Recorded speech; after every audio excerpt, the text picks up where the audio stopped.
feels so good. Yeah, yeah. You just ought to believe everything like I knew that you would. All right, we are live. IPS Evening Deprogram for November the 19th, 2024. And friendly shout out to all of the auto believers out there who don't know what's real, what's fake, and don't even know to care about it. The blissfully blue-pilled. And then also, I guess, the red pill. We should always think about how they're faring, trapped in their completely subjective choose-your-own-apocalypse nightmare version of things. But we're out here on the fringe, the cutting fringe, where it's really the most peaceful place on the world stage. Take a look at this. Is Donald Trump anymore? What the hell is this? It looks like he's got pantyhose over his face, or it's somebody with a mask, or they injected something into his cheeks. He looks embalmed, to be quite honest. This can't be Donald Trump. He's hanging out with Musk. The heights, I believe they match, but just take a look here. His eyes look like they're sewn shut. This isn't the usual orange man. He's got his hat pulled down low, and his body language is a little weird. As I watched a longer version of this where he has his face down, like he's trying to cover it. So maybe it's too much of a risk to have the two of them together. I'm not sure, but a lot of people are sharing this. Is this Donald Trump, or is it a different Donald Trump? Others say it's a fake body double. And I have a list of things to talk about today, so let's go ahead and get started with that, and then we'll go down these rabbit trails. The IPR points of interest for November the 19th, 2024. And the points of interest are just the main topics, and you can call on any of these. So today we have alien invasion prediction for December the 3rd. And this is based on someone's supercomputer calculation years ago that said that if Trump and Rogan had a podcast appearance together, the alien invasion countdown would commence, and apparently it ends on the 3rd of December. Zero discernment Q folk get deep faked very easily. Yeah, this is just sad. Oh, the person deleted it out of shame. I think I even have a second version of it. What we're looking at here is this viral picture of Trump, Donald Trump Jr., Elon Musk, and RFK and Mike Johnson in the back having McDonald's. And RFK said he was forced to eat it, by the way. RFK was asked about this later, and he says, if you're on Trump's plane, you're eating Big Macs or KFC. So here he is. He looked more excited about that dead bear carcass in that photo from a couple, 15 years ago. But here he is holding a Big Mac. And earlier he was actually photographed with some dip, like some kind of tobacco product. Again, huge hypocrite. But there's a painting by somebody from 1721 named Dees Knutson. And so the QAnoners are going wild with this because they think, look, tell me we're in a simulation without telling me we're in a simulation. Now, the obvious answer is someone took that photo and they ran it through some AI-generated AI text prompt, and they said, make this into some kind of Renaissance art. And it created this obvious spin-off. In 1721, people being painted wouldn't be looking at the painter as though he was a cameraman. So none of it looks even slightly realistic to me. But anyway, this is evidence that we're in a simulation. The Q people are all about it. And they've been sharing this like crazy. And I guess a few hours after, people started to realize, okay, this might be fake, and they might have backdated it. And then somebody got a clue about the person's name, obviously a troll. Yeah, it's a troll, but my point here is that the people who are believers in Trump and Musk and QAnon and stuff, this doesn't get any kind of critical review. Their skepticism is specifically reserved for left-wing propaganda. Okay, we are joined by Tominoid, Marcus, Armin Ree, Shed Dog. Tyler432 says, dude, where have you been so long? Good to see you. We never went anywhere, but YouTube has censored our channels consecutively from 2018 to 2023 about 150 times. But we're back on, and phones are open. But what happened is the other night, I woke up with this sense that I needed to I just woke up with this compulsion to contact YouTube and attempt to get all of my old channels reinstated just to see what would happen because it's been a long time. And sure enough, they reinstated the original channel, my very first YouTube channel, which had 7,700 subs, but right now it's 5,500. And I believe that's just attrition, people getting banned, kicked off, canceling, whatever. But we're off to a good start. We're kind of consolidating. But the plan is to consolidate all of the people who have ever been a part of this think tank and see if we're all on the same sheet. 'Cause I think most of us are still. And especially now, as we lead up to this final experiment in Antarctica, I think we have a lot to talk about. So again, glad you joined us, Havoc 007. Tom 103, is it one of those CGI Joes? Suzette says looks like a mask. Austin 108 says looks like he's on Ozempic. So you're talking about Trump. And it looks like a Trump mask, to be honest. He's smaller than usual, but it definitely looks fake. Did I see the cover of The Economist? No, but I often reference the covers. So this week's cover, if someone can send it to me, or let me know which one. Oh, is it the one where Putin looks like the Terminator? Unbelievable. Okay, I see it. I'm going to pull this image up. And I have something today that I picked up in one of my feeds that really it's kind of mind-blowing. 1 month before JFK was shot, before he was assassinated, he and his wife were making a movie, like a home movie. And in this home movie, JFK is killed. And they simulate it using ketchup. So we'll get to that as well. But let's continue through my list. Nuke torpedoes. Russia says Ukraine attacked it using U.S. missiles. So they are ready for their response, per CNBC. Judge Juan Merchan adjourns New York City case against Trump. No sentence in the hush money case. Okay, Trump body double, we talked about that. And then just as a general rule of thumb, if the number 33 is prominently featured in a story, it's like 33% more likely to be a hoax. So take a listen to this. I believe this just happened yesterday. Following some more of that breaking news out of New York City tonight, a police spokesperson now says a third victim in today's stabbing spree across Manhattan has died.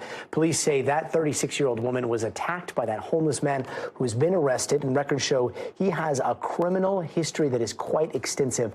The 3 victims were attacked in separate locations across New York.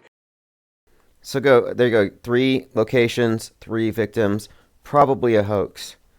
Frank James fires 33 rounds into a subway, obviously a hoax. There's just a pattern here. But let's look at this one about JFK and Jackie, what they were doing before he died. Really strange. One of the strangest stories I've come across in a long time. JFK, and this is from Vanity Fair, JFK staged his own murder in James Bond-inspired film 2 months before his assassination. The untold tale, never-before-seen photos of a 1963 home movie. It's kind of morbid, but it's interesting. It opens up a lot of doors here because we're talking about movie magic. So here's a few notes, a few pull quotes. It was filmed on September 21st to September 22nd, 1963. In it, again, he fakes his own death. It says, quote here, remarkable as this home movie is, what came after it ends takes one's breath away. Footage that has not seen the light of day until now. Chief photographer's mate Robert Knudsen, a sailor assigned to the White House, accompanied the family to their weekend activities with a 16-millimeter camera. He was asked by Jackie Kennedy to capture the presidential party on the Honey Fitz and follow them back to Hammersmith Farm, along with the Secret Service, to document a spoof murder of JFK that she and the president had devised. So under the auspices of making a spy thriller at home with their camera, they were simulating JFK's death, and they had one of their Secret Service agents come in to help them. Goes on to say he recalls the First Lady made this unusual request that they were making a kind of a spy movie and asked if the agents wouldn't mind participating. She asked the agents to drive up to the main house and react as if they had just heard shots. Now, it goes on, it mentions here, too, that this includes Roy Kellerman, who was later in charge of the agents in Dallas riding in the presidential limousine. So one of the agents that was there at the assassination was part of this little movie. So she said for them to run up and act as though they had just heard shots, and then they find the president, quote, on the floor in the foyer with ketchup smeared on him. At the time, reporters only wrote about a version where Faye is the victim. One of the photos shows Knudsen in a business suit atop a pier post with his movie camera, and it eerily foreshadows amateur photographer Abraham Zapruder 2 months later. I have a few more images from it. So here's a picture of Jackie as a director working on the film, and there you see the limousine. And it does look sort of like the Zapruder angle where they're actually, where you get the headshot. It kind of looks like it. Same distance anyway. Again, Vanity Fair. JFK suddenly clutches his chest and falls as if hit by bullets. In an absurd touch, those behind him nonchalantly step over his body. The film's better described as a middle brow. I guess it's kind of based on James Bond, but now here's another part. You see ketchup on this individual. So here's a sequence where Paul Fay, who also dies, this is JFK's wartime pal and Undersecretary of the Navy, is shown with a rope around his neck and ketchup smeared on his face and shoulder. So what are these shenanigans here? Kind of reminds me of Trump smearing the ketchup packet on his ear out there in Butler. Okay, so this is a humorous short film. Strange.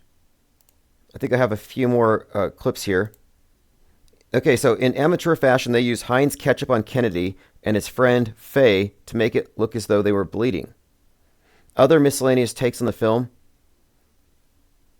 on the honey fits that variously show Jackie and JFK sitting next to Faye, who has a rope around his neck and the ketchup on his mouth. Scenes where Faye drops a pistol into a bag. In related footage, Jackie carries the bag with a pistol, and she's either directing or acting in the movie. And then finally, it says, the elder Knudsen saw a prophecy, quote, I wonder if it was a premonition he had, he told the AP in 1963. It could easily have been a fantasy to release a lot of his internal fears in an effort to face the reality that his life was indeed in danger.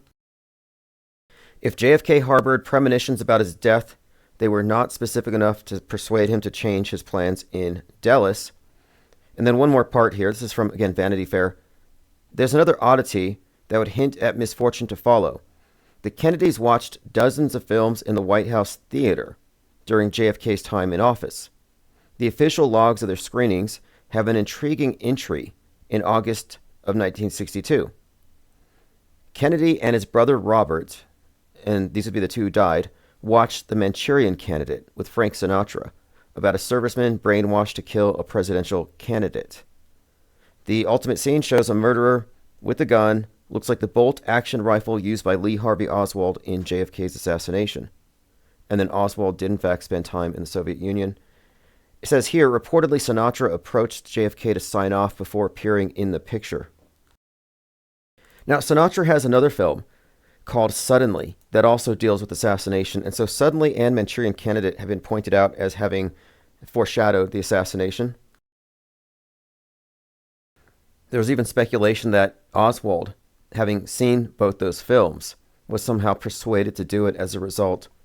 But it shows you how far back predictive programming goes, but this is a strange story. James Robinault, Vanity Fair, JFK staged his own murder. All right, we are joined by Bird's Nest Rat Fest. All right, from Bach Precision. Thanks for joining. Tyler 432, Lord Laney, Etheric Bliss, World Stage. Estevan says notifications are not showing up.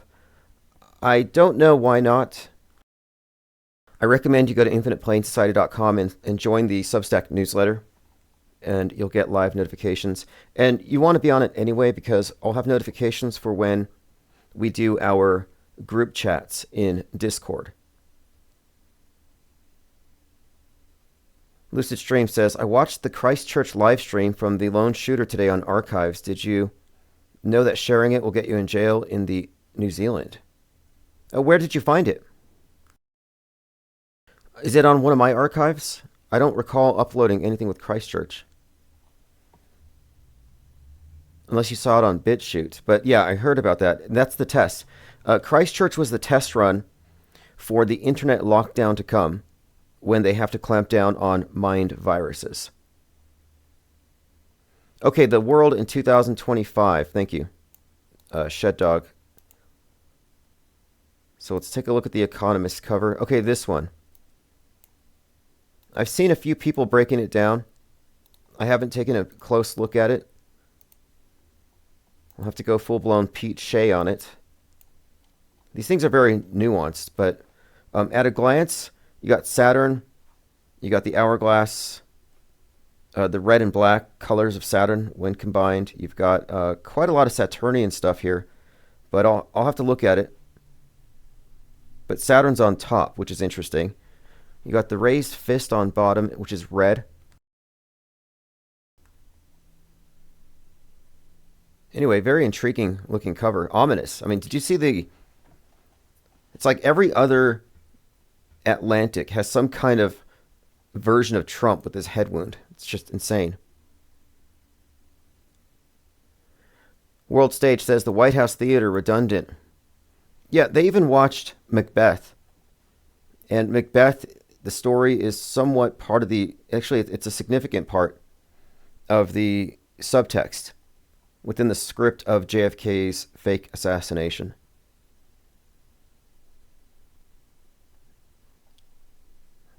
All right, let's move on here. On the archives, the website. Oh, that's where you found it. Okay.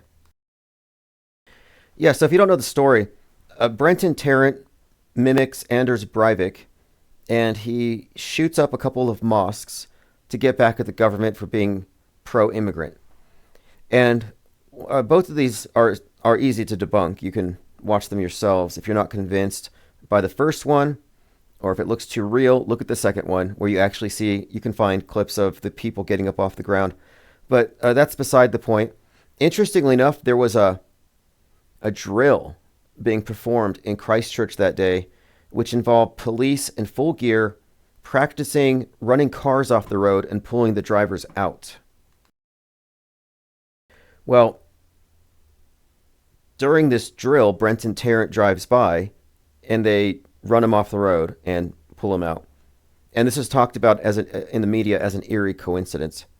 But they use this event to set the stage for, if some footage is so horrific and incendiary, do we have the right to, or should we be entitled to just shut down entire websites? And after that one, 4chan went down. BitChute went down. They heavily went after these sites specifically because this is where the video was being shared, because the guy was a right-winger. So it was kind of like, at the time they were talking about the gamification of mass murder. They're doing it for attention. He said shout out to PewDiePie, who was a big live streamer at the time, who was somehow associated with 4chan culture, likely because of a meme or something. But anyway, my point here is that event set the stage for clamping down on websites to stop the spread of a mind virus so it doesn't go pandemic. But I watched the video frame by frame. And the first time I watched it, it was so disturbing that the people in the room with me couldn't watch it again. And I had this bad feeling. I thought, wow, what did I just watch? Did they suddenly go real? Is this all real now? Do I have to rethink everything? And then I watched it frame by frame, and the anomalies popped up. Oh, there's already magazines on the floor. Oh, they're using squibs. Oh, these are augmented virtual reality rounds. And on. And one more point. the GoPro lens. The GoPro lens that he used was so blurry, so low quality, that it kind of gave them a bit of plausible deniability as far as the virtual elements that they added. But in a way, it's one of their tactics to kind of hide the fakery. I don't think we're on DLive right now. I've had to downsize. I had to cut DLive in order to activate these other YouTube channels. But I might go back to it very soon. I just have to upgrade on Restream, which I plan to do in a few days. So on the 22nd, I'm going to be catching up on all back orders. I'm going to order the press passes here locally, and I'm going to upgrade Restream. So we'll be back on DLive and several other platforms. XG, exactly. The shell casings that were disappearing. Lucid Stream says they messed up because you can spot many inconsistencies in what appears to be a handler on 2 different occasions. That's why they made sharing it a criminal offense. Yeah, they were trying to hide it because it was so terrible. But the second video, not the one that he recorded, but the one that was recorded by the alleged victims in Mosque number 2, there were people on the ground who were getting up. And then there's a picture outside of this guy with a Windex bottle filled up with some kind of red fluid. What could it be? And then there's this guy next to him with all these red spots, like somebody just sprayed him with theatrical blood. So we actually see them applying the special effects.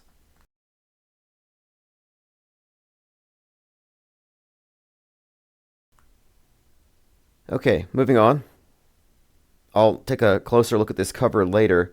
Quite a lot here to go over, but like every Economist cover and other magazine cover, it's all part of the body of predictive programming. So we just went over this strange article from Vanity Fair about JFK and his wife faking his death 2 months before in some secretive home movie in which they actually recruited some of their Secret Service agents who later presided over the security during the parade where he was shot and killed, supposedly. What do you make of this? Was it rehearsal? There's something strange about it regardless. And also it just now came out. Now the rope around the guy's neck and the ketchup, there's something kind of Masony about this. And when you get into the JFK assassination storyline as described by James Shelby Downard, King Kill 33, he talks about the Masonic ritual of death and resurrection of Hiram Abiff and the head wound and the 3 wounds and how it pertains to JFK. And the entered apprentice, the person who gets brought into the club, is brought in with a rope around their neck. So there might be some other significance to it. This guy's name is Paul Fay. And one of the shots does look a little too close to Zapruder. So my suspicion here is we're looking at rehearsal.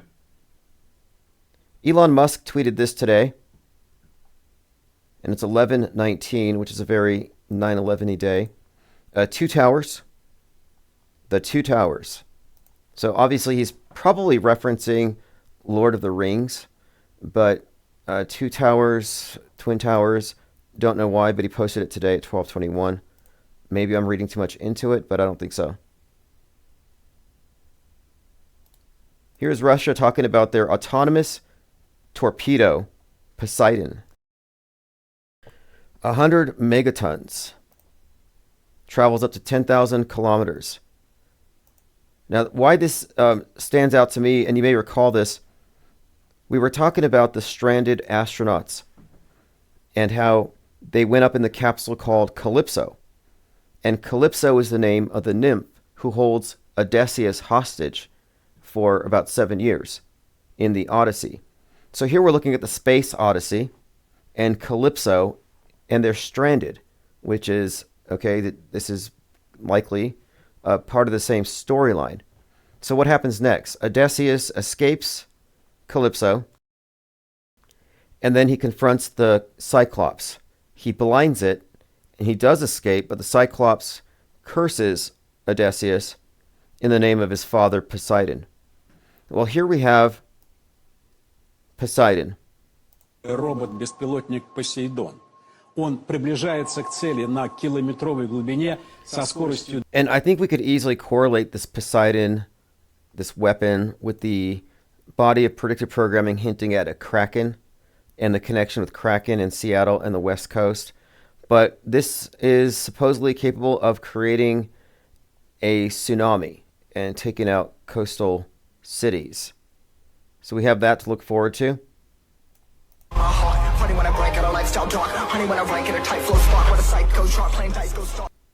Plot twist we've all been awaiting.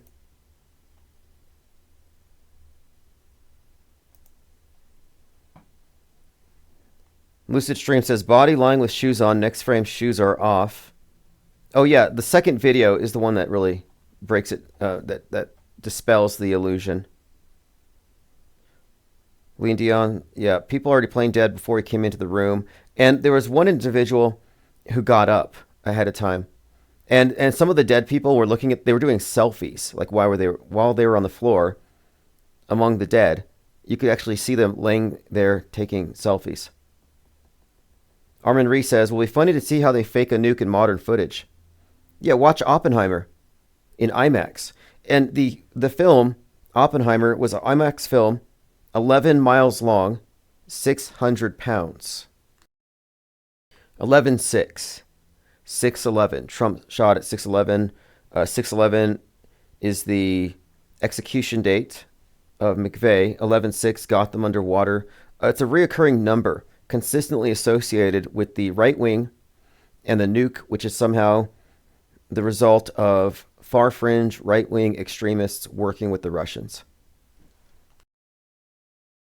Just send me an email if you're looking for a wrench. I can only do it when I'm in front of one of my other computers. Right here from Restream, I can't. But if you send me an email with a link to your YouTube name, or just comment on a video. Comment on the video below, and I'll give you a wrench. But you have to comment in the comment section. Lucid Stream started Hot Skull last night. Pandemic of mind virus. The sufferers talk gibberish. Everyone wears earmuffs for protection. Yeah, exactly. And that's where we're at right now. They transitioned us from the virus to the mind virus. Leo Pirate says Oppenheimer was a bad movie, offensively bad. Its widespread acclaim was a psyop. Yeah, it was rather dull in a lot of ways, but I think it had a very important place in the meta script, and they had to release it at this time. And it also told me something. When I saw that it was being prepared, something about the Nolans, Christopher Nolan and Jonathan Nolan, their movies, and how they tie into the big story. But it told me that they're not going to nuke us until after the movie comes out, obviously. But that the movie would provide all the visuals and all of the, I guess, it's like a PSA, the education the public needs. Like a lot of these movies are just PSAs. This is the threat. This is what it will do. And you can't separate Oppenheimer from Barbie. They came out at the same time. There's a hashtag Barbieheimer. They're all part of the same meta-narrative. It's a story. And the nuke is basically a god. It's a god construct. It's a war god. And then Godzilla comes out, and Godzilla is a metaphor for the nuke.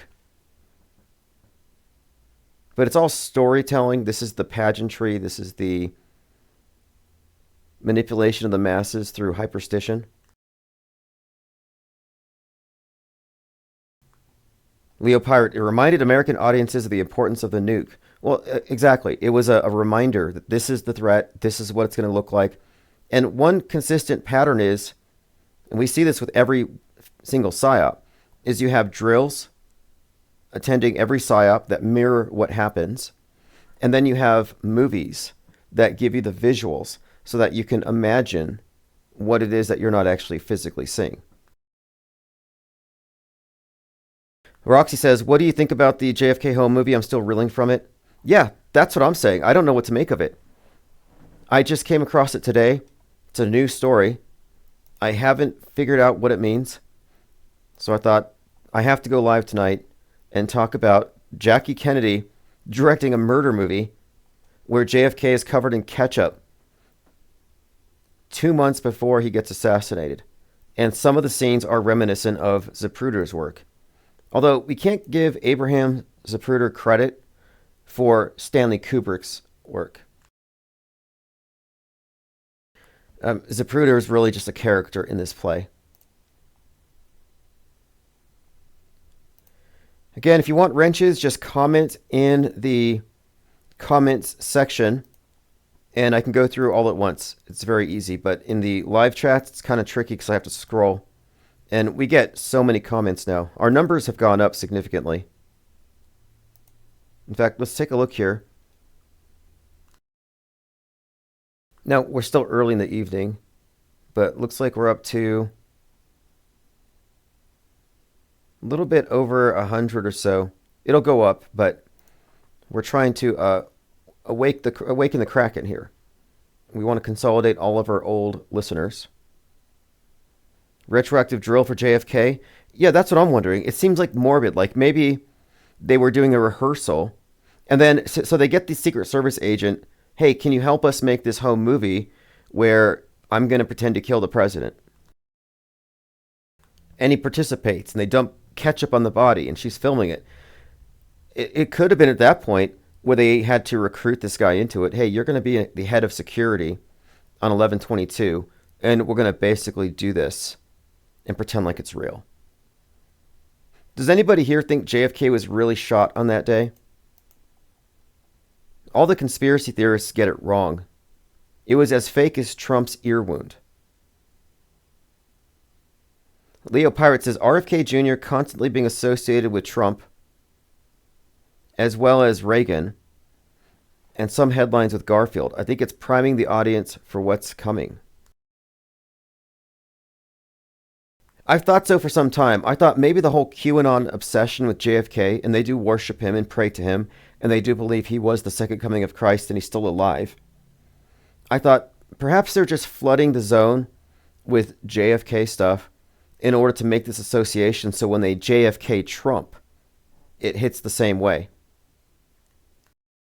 What's up, Tyler? Yes, if you want to wrench, comment in the comments section below, and I'll handle it after the live stream. Roxy said, well, I did think he was shot. The enlightened interpretation of it is because it has all the hallmarks of everything else, predictive programming, concurrent programming, eerie coincidences, that it's a hoax. In fact, Dr. Strangelove was released on 11/22/63. The connections between the JFK assassination date and Kubrick, between Kubrick and JFK, are voluminous, and it goes through all of his movies. In fact, right now, I'm watching Dr. Sleep, which is a Stephen King. It's the sequel to The Shining. And there's like Jay Dyer, for example. Jay Dyer is well known for this documentary called Room 237. And it's about how Kubrick faked the moon landing, and he's signaling to everybody, hey guys, I did this, I feel bad, you should know, or something. But now,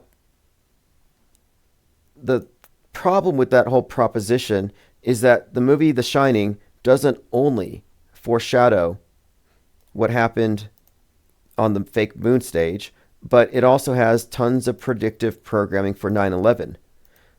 In fact, there's more stuff for 9/11 built into The Shining than there is for Apollo 11.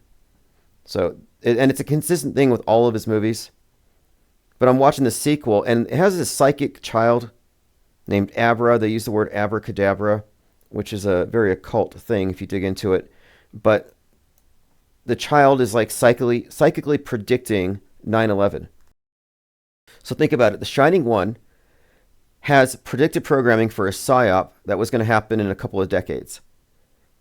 The Shining Part 2 has a character that actually foreshadows, or rather has a vision of this incoming event. Angst G says, do you think Marilyn Monroe's death was hoax as well? She seems to be a part of the Kennedy vaudeville circuit, 100%. And I hadn't thought that the case until I was talking to Jurassic Liars about Marilyn Manson, who has an album coming out on 11/22 called One Assassination Under God. And his video Coma White is the one where he plays JFK being assassinated. And the music videos about the third Jesus, JFK being the second coming. So it's about JFK Jr., which is a really strange thing, considering the QAnoners are obsessed with this notion. But the movie, or rather the video, the music video Coma White was delayed by MTV because JFK Jr. crashed and died. Very unusual connection. But Marilyn Manson's name is derived from Charles Manson and Marilyn Monroe, and Marilyn Monroe's death was 8/4, which also has a great deal of significance to this head wound narrative as it pertains to Trump. And it goes deep. I mean, Trump goes back to Butler 84 days after he was shot, gives his moment of silence speech at 6/11.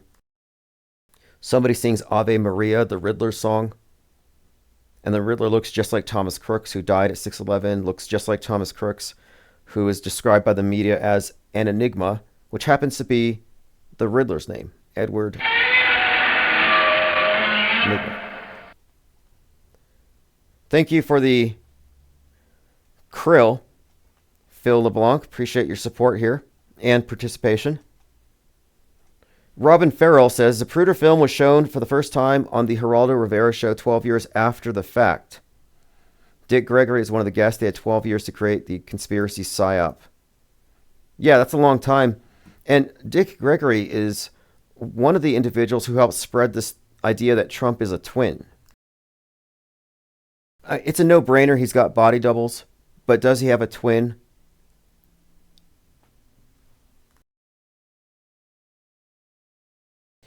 Jurassic Liar says, you want me to call in? Yeah, why don't you call in? It's been a minute. 505-510-4226. We can talk about recent developments. I'm talking about this JFK staging his own death 2 months before. Here's a picture of Tony Soprano at the end of season 1 with an ear wound after an assassination attempt. Fails. And he's holding a glass of orange juice, which kind of ties into the orange man Trump.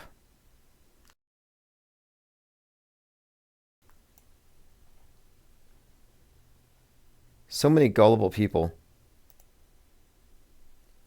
Fact check. Did these nuts predict Trump having dinner with RFK? So there's a fact check.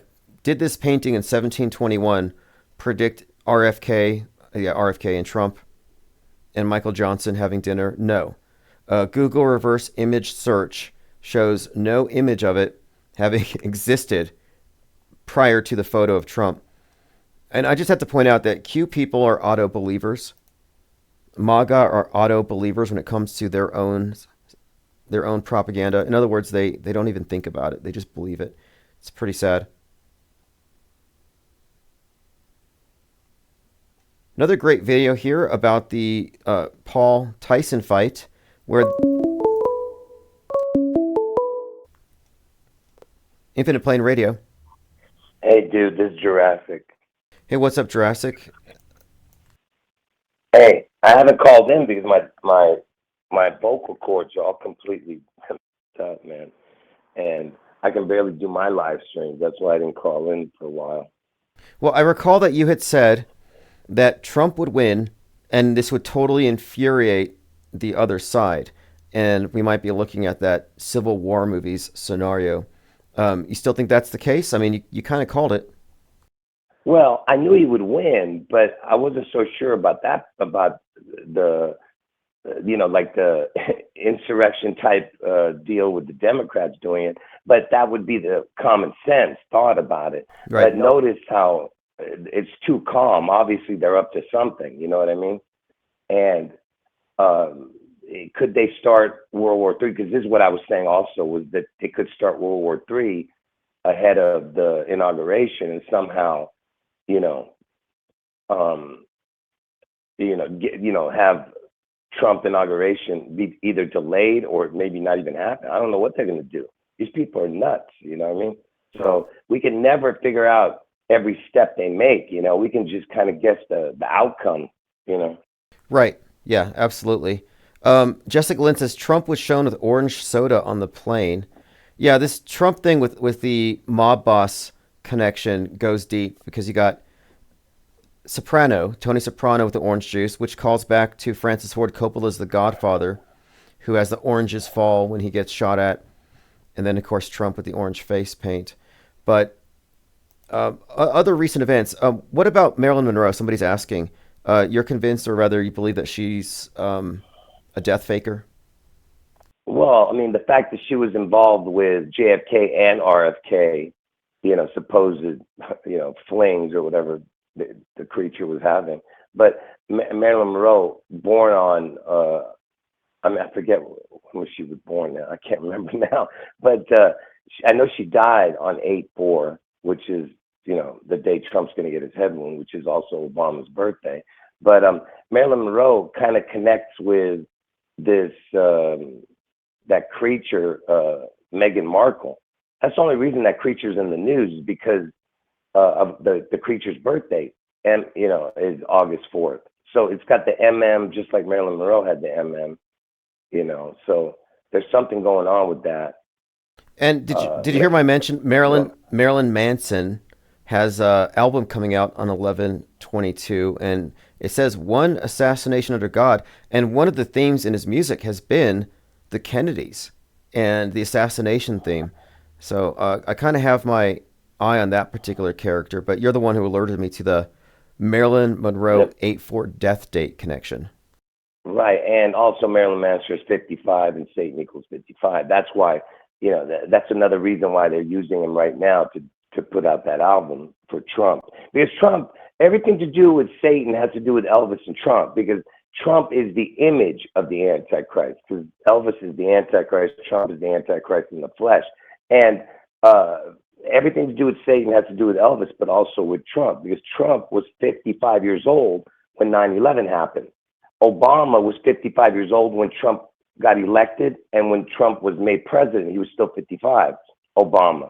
So it's all about the Satan connection, you know what I mean? And that's also why the 55th Super Bowl had that idiot, The Weeknd, who's all about the head wound.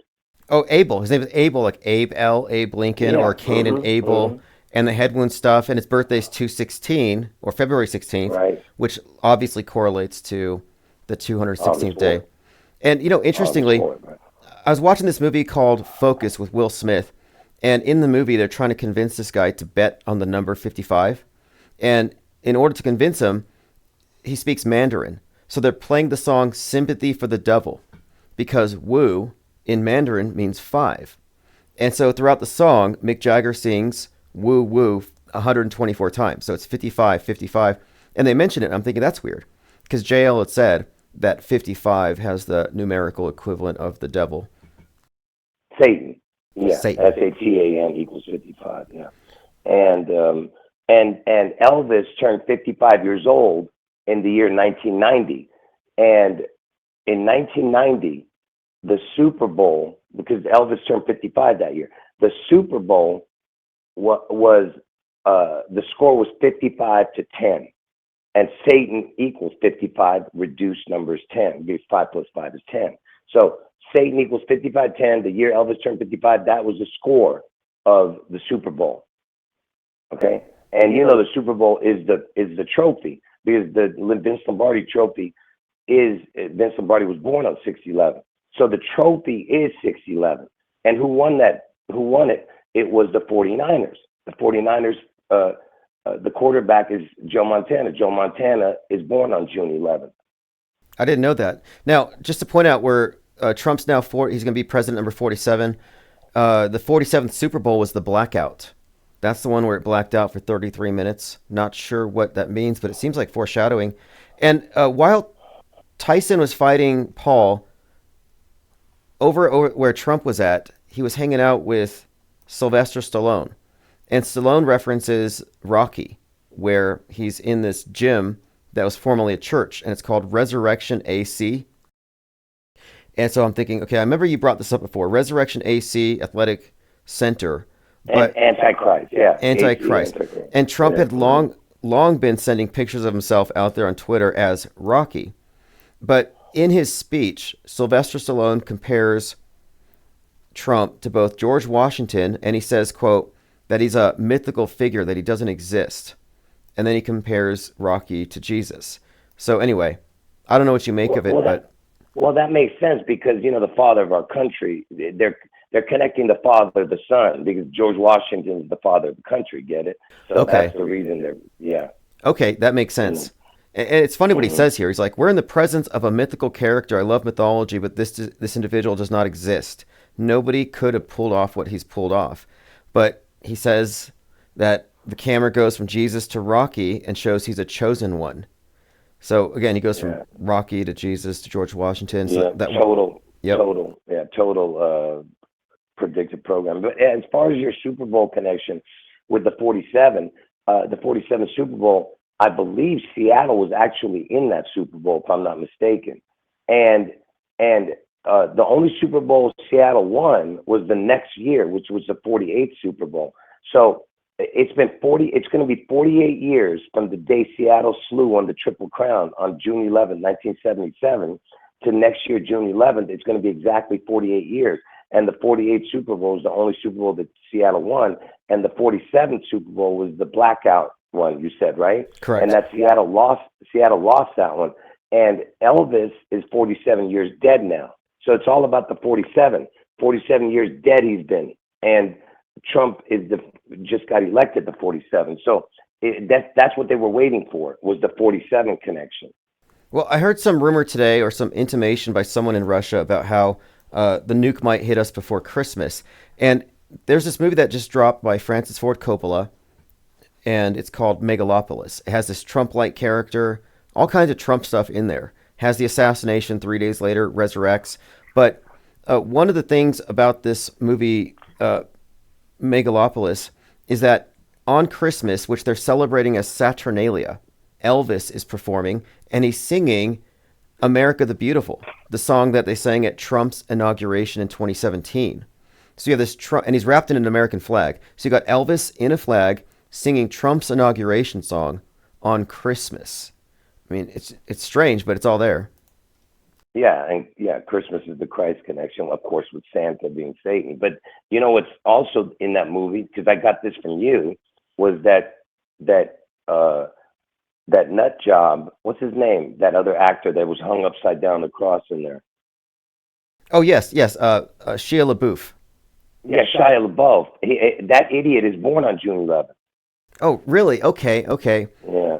And he's hanging upside down in front of the $100 bill. And in fact, just today in my Gilded server, Leo Pirate put together a compilation of predictive programming for Seattle connected with the $100 bill. Like, just as an example, Sonic the Hedgehog is dropping dynamite into the sewer, and then it blows up, water coming out of Seattle. He jumps out of the Space Needle, and he's paid in $100 bills. There's a lot of connections between the $100 bill and this reset theme, but specifically EMP and Seattle. Well, the word 100, just by itself without the one, but just 100 equals almost exactly the same as Lucifer or the king. So the king or Lucifer is very close in to each other. It's only like one number off, but every number is the same, 3 out of the 4 numbers. So that's a big correlation with the word 100, but not 100. Right. Anyway. Well, and then in like 2019, they put like $100 million into the Space Needle and the area around it. And next to the Space Needle, you had the Experience Music Project, EMP, and then Chris Cornell's statue nearby. Association there would be the Black Hole Sun. But the staging for whatever's going to come is obviously and consistently Seattle. And now we have this Poseidon nuke, Beast from the Sea, being waved at us. Someone's telling me I was wrong about the Super Bowl being Seattle being the 47th. I don't know. You know what? It doesn't matter anyway. But the Blackout Bowl was the 47th. I know that. But the 48th Super Bowl was definitely won by Seattle. That one's for sure. I might have been wrong about them being in the 47th. And it was. I thought they were. It was a 33-minute blackout, and it's notable for a few reasons because again the association with the number 47 in this particular election, but also at that time Obama was president, and that very year, There was a movie called American Blackout where Obama has a cameo talking about how you need to listen to the media and get your information from the authoritative sources. And I thought, well, that's got to be foreshadowing for right now. And that's what we're waiting on. And then just now on Netflix is this movie called Black Canary, where this Putin-looking bad guy releases a digital nuke to put us into a dark age. Yeah, and yeah, you know what? Yeah, and you've been talking about the Reagan stuff, right? Yeah, everything to do with the Reagan shooting had to do with Trump. You know that. You've been through it 100 times with the connections. Oh yeah, anything Reagan, a lot of connections there.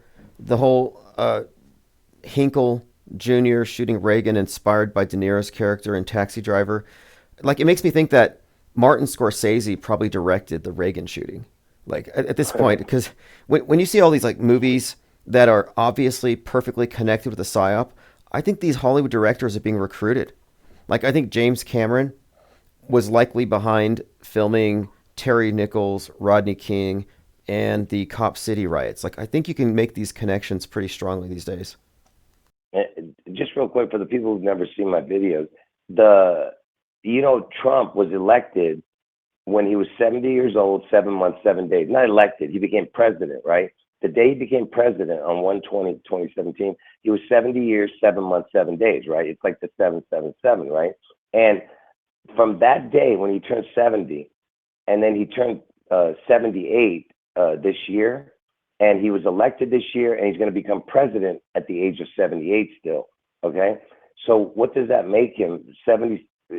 Between 70 and 78, if you add up all the numbers in between, like 70, 71, 72, 73, 74, 75, 76, 77, 78 equals 666. That's interesting. And didn't Reagan live at 666 something Boulevard? St. Cloud. Yeah, and they changed it to 668. Yeah, mm-hmm. It was 666 in Bel Air. Yeah. Wow. There's a lot here. I mean, okay, for example, Taxi Driver was in the series The Boys. They're watching Taxi Driver. And the season finale, season 4, was Assassination Run, where the Trump-like character has blood on his face after there's an assassination attempt or somebody gets shot. And the TV series changed the title Assassination Run because it looks so much like what happened to Trump. I mean, that's insane to me that they deliberately make these connections. But within it, you have Taxi Driver, which has the whole story of the assassin. I mean, it goes so deep here, but you've been making really good connections with the Trump on the cover of those magazines with like the ear and the head wound stuff. Oh, the Atlantic. And the Atlantic, I have that one pinned on Twitter because that is damning. That shows the exact spot. And then the follow-up one, it says Trump won, now what? And this next one, it looks pretty much not his ear, but the whole side of his head. Yeah, that's why I was saying those two. Yeah, you got that one, down packed right there. Man, there was the Tim McVeigh. Make sure that you always say that Timothy McVeigh was 33 because you said it's always 6'11", but he was also 33.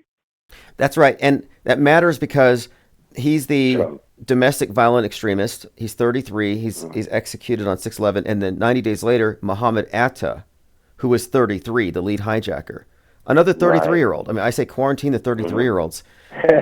And yeah, so he represents the Timothy McVeigh from the external threat. So you have the 9/11, 6/11. It's the inversion, but it's the same basic storyline. Well, no, it mattered. The reason I brought that up is because Trump got his head clipped. I mean, his ear clipped at 6/11/33. Oh, that's the right. time was 6/11/33. That's right. Trump's head wound was at 6:11 p.m. and 33 seconds. Fascinating. And then he goes back 84 days later to Butler, Pennsylvania. BP is 216, BMP is 2 and 16, and 84 days later he goes back there, does a moment of silence at 6:11 and mentions 12 weeks. He goes right now at 6:11 and 12 weeks to this minute. We're going to have a moment of silence. 12 weeks is 84 days. So he basically mentions my two predictions. He did. 6:11, yeah. He did. 6:11 and 84. And then they sing the song Ave Maria, which is what the Riddler was singing. And the Riddler looks just like the shooter. And the Riddler has the name Enigma, and the shooter's been called an Enigma. So you have another Batman connection to that moment of silence. But 6/11/33, that's a direct callback. I mean, it is completely loaded, that that shooting and him going back there. But you know, you were talking about the Mike Tyson. That's one of the reasons why I called in. So real quick, let me just spout this real quick. So Mike Tyson has the MT, okay, which is his initials. MT equals 33. M and T, 13th letter and 20th letter, okay? So it's MT. And Elvis, he was born in Tupelo, Mississippi, which is TM, which is 33, but he moved to MT, which is Memphis, Tennessee. That's where he lived and died later. So he went from TM to the MT because his tomb is empty, get it? But what I'm trying to say is, you got the same initials as Mike Tyson, right? And then he was going up against Jake Paul and Jake Paul, right? And they were calling it Tyson Paul, and the fight, and it's TP, which is 2016, 216. You know, the initials T and P, and Okay. Jake Paul, his initials are JP, which is 10 and 16. And that's like 116, 611 again. But what I was trying to tell you is that everything with that fight was connected to the 611, because it was even on 1115, the fight. 1115 is 11 plus 1 and 5 is 6. So again, it's the 611, 11-6 connection. And do you know when his last fight was? Mike Tyson? When? His last professional fight? No, I knew it was like in 2020, but what was the date? When was Mike Tyson's last professional fight? According to Rolling Hold Stone, on. Tyson. Hold on. Was Mike Tyson's last professional fight on June 11th, 2005? According to Yahoo Sports, when was Mike Tyson's last professional fight? It's been 24 years since Mike Tyson's last professional fight, which took place on June 11th, 2005, against. Okay. So he went up against some guy named Kevin McBride, and I don't remember what happened, but it was June 11th, right?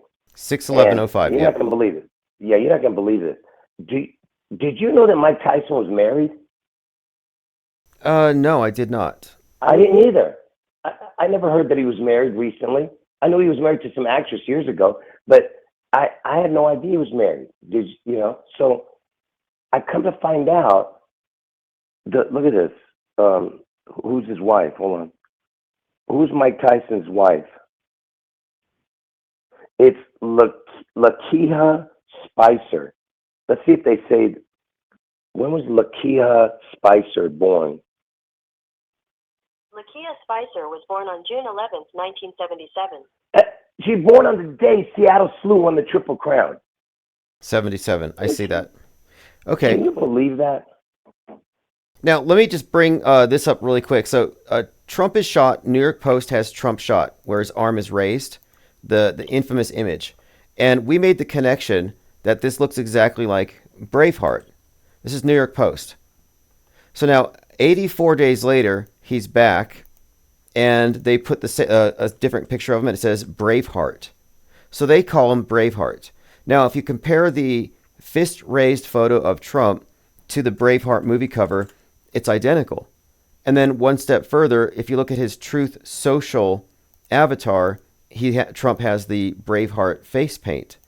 So you hear of multiple connections to Braveheart, but it's referenced in the headline when he returned 84 days later. So again, this is the merging of our movies and our news, archetypal images, powerful images. It's all just to recall the same feelings and everything else.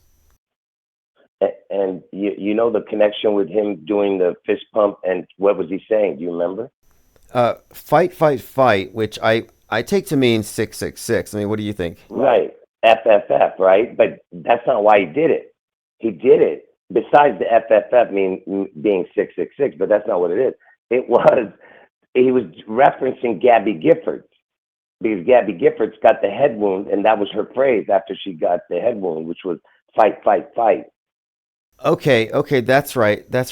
And she was shot, was that on Elvis's birthday? Yeah, exactly. In 2011, he was shot on Elvis's birthday, and that and she was shot in Tucson, Arizona, which is the 48th state, and um, which is like the 8-4 backwards. But it was on Elvis's birthday in 2011, and on that same day, you had the Beast quake in Seattle. That same day. Okay, that's intriguing. Unbelievable. You know, I went out. Mm-hmm. I went out to a Trump rally on Halloween that was here, and I was telling people that 713 was a hoax, that nobody died, and it was fake. And these people are under a spell. Nobody would confront me. Nobody would talk. Nobody would refute it. But they would just huddle together and laugh nervously. But I just confronted the MAGA cult, and it is certainly a cult. I think they worship this man. It's a cult of personality. And if there is a candidate for Antichrist, it's got to be Trump. For as much as his followers think that he is Christ, and he's really playing this up. Think about it. He's playing up that 6:11 p.m. when he was shot ties in to Ephesians 6:11, the armor of God. What does that say about these people who are performing these psyops, who are knowingly messing with the religious beliefs of their followers? Yeah, and what's sad is that these people, you know why? See, they put Obama as like he was like the number one candidate to be the Antichrist according to the YouTube, and that's what's sad is a lot of people have gotten on that bandwagon instead of Trump, and and that's why they can't see it because I don't understand the theory of Obama being the Antichrist, because once Trump stepped in, I knew it was him right away. But because the Antichrist is going to fool the Christians. No Christian is going to follow Barack Hussein Obama. You know, that's why it makes no sense. You know. No, and on this Obama thing, so there are two recent examples of predictive programming for Trump's head wound thing. One of them is A Man in Fool, where Charlie Coker's based on Trump, and the other one is Megalopolis, where Caesar is based on Trump. And interestingly enough, in A Man in Fool, it's the mayor of Chicago that sets up the Trump character for his downfall and ends up with him dead. And that character is obviously based on Obama. In Megalopolis, it's the mayor who puts out the hit on the Trump character and says, "See you in 3 days," and then he gets killed, or rather shot, and then he resurrects. But anyway, in both movies, you have this Obama-like character who is a mayor who is behind the takedown of the Trump character. Oh, that's interesting, because the old mayor, I'm not sure who the mayor is of Chicago now, but that creature, lesbian Lightfoot. I mean, Lori Lightfoot. What is the creature's name? I forget. Lori Lightfoot is born on August 4th. That mayor of Chicago. Oh, interesting. Another 8-4. And by the way, so I say we use the word here. I say Antichrist very loosely. I know there are biblical scholars, but at this point, we're talking about how they're communicating to the masses, and it's almost oversimplified in certain ways. But the character Damien Thorne contains a lot of predictive programming for Trump, and there's a character in the Batman Caped Crusader series named Rupert Thorne, who's very Trump-like, and in the season finale, Batman throws a bladed boomerang, and cuts his right ear. So that's an obvious Trump connection. Rupert Thorne, Trump-ish guy, getting his ear clipped. Well, after that season finale, Amazon decides to purchase the second season on August 4th. What do you think of that? Yeah, that's amazing. I mean, it's connection after connection, man. Yeah. And it's so hard to like come up with some, like, you don't even know what to say. You become speechless after a while with all the connections. Right. Well, it's just very intriguing and undeniable, but it's a story that if you're not looking at it correctly, if you're taking the news literally, you aren't going to be able to see it. And so it's like, I appreciate you and your chat members that come in here and add to our sum total of information, because this is a big picture. Yeah, you know what? And man, like I said, I know that that you don't believe the same things I believe, but we got to be respectful to each other, as long as you're being respectful to me. Anyway, but I do tell the truth, that you don't believe, but that's okay. Well, hey, you've been extremely vindicated. The 6/11/33, and then he mentions 12 weeks. Like this is not coincidence. This is not anything more than some script that is so outside of the confines of just the news and the movies as being separate. This is a dead giveaway that we're confronting a worldwide deception, and we're examining the architecture of deception here, and it's too big for And most just people. one Go ahead. last thing, can you put my channel, the right channel, as the thing? I don't know how to do it. Put it in as a link. And just real quick, let me say that my two predictions is June 11th, Washington State gets struck on June 11th.